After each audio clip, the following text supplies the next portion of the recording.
I don't know if you've heard, but the Homeland Security Secretary is making a brazen new threat over protests at an ICE facility in New Jersey. Markwayne Mullin says he's drawing up plans to stop processing international flights to Newark Airport. And the secretary made those comments following protests at Delaney Hall in Newark, an ICE facility where detainees told lawmakers they are on a hunger and a labor strike. In letters released by advocates, the detainees described overcrowded spaces where the flu is a constant problem. This week, New Jersey Senator Andy Kim was hit with pepper spray during a clash between protesters and federal agents at the facility. Here's what the senator told Chris Hayes. We cannot give ICE billions of dollars more with no accountability when American families are getting nothing here and nothing to help them with their affordability crisis. Important to note, Representative LaMonica McIver is currently facing 17 years in prison over allegations that she assaulted an ICE officer outside Delaney Hall last year. Senator Andy Kim better watch out. It seems like this is an administration that wants to weaponize potential oversight from members of Congress. Well, the airline piece is... That's crazy. Can they do that? This is just a new level of stupid. That's all. Because what'll happen? No. Well, yes, they can. I mean, they can do that. But here's the problem. When they are sued... either by the airline, passengers or whomever, whoever has standing, there we are, and it gets in front of a judge, you've got to have a really good rationale for singling out one state and saying that you cannot land an international flight there. Now, can they do it? They can do anything. Who's going to stop them?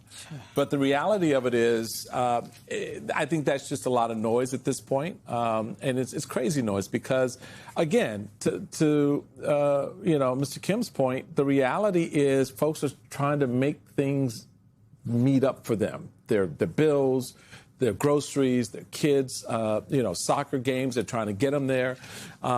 Instead, we're spending money on these facilities. Instead, we're spending money on these facilities. And then, again, you don't even have the level of accountability that members show up and they're told, wait, come back tomorrow or come back later when we'll accommodate you. They are, under law, required to open those doors when they show up. So, number one, we were told by this administration they're going to go after the worst of the worst.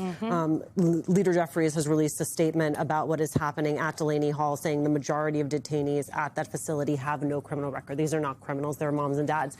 To your point, Michael, about the necessity of oversight by Congress, Senator Kim was allowed inside one of the facilities and talked about what it was he saw. This is something he posted on the platform X. An 18-year-old high school student crying, saying she just wanted to graduate senior year. A pregnant woman unable to get full OBGYN medical support, a woman who had a miscarriage in the detention facility and was left to manage all on her own, a mom not allowed to spend more than a few minutes with a 4-month-old baby, a husband of an American citizen, wife and kid, a carton with the milk inside congealed solid. The expiration date is tomorrow. You know, Nicole Wallace often says to me when she and I are going through these stories, like, what's the conversation? What is the conversation we're supposed to be happening? And I would posit that in this case, part of our responsibility is simply to bear witness. There are detainees inside that building. They have no criminal record. They are not being treated in a way that is humane or that is in honor of the Constitution of this country.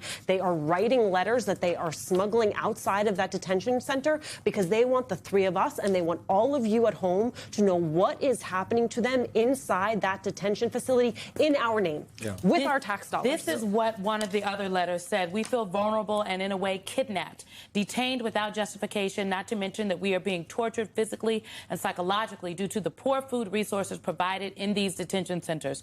We see with deep helplessness and frustration that our due process rights and defense have been violated, disregarding benefits granted under the 4th, 5th, and 6th Amendments of the United States Constitution.